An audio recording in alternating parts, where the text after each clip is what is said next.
其中一個我覺得比較有意思嘅 workshop 咧，就係移印嘅 workshop，pad printing。移印係一個好傳統做錶面嘅方法。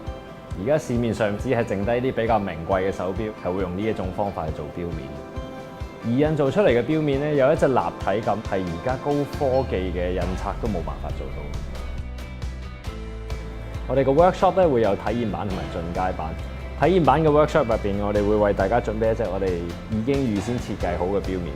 咁喺呢塊錶面上面咧，你可以加上自己設計嘅元素啊。咁呢啲設計元素可以包括你自己手寫嘅字句。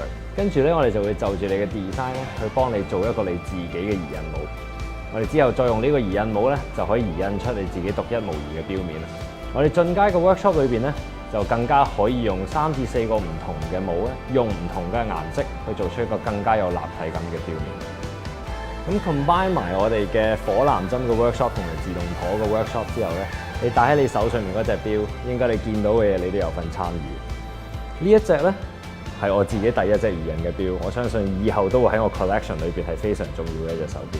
希望你哋都可以做到一隻即係對你一樣咁有意義嘅手錶。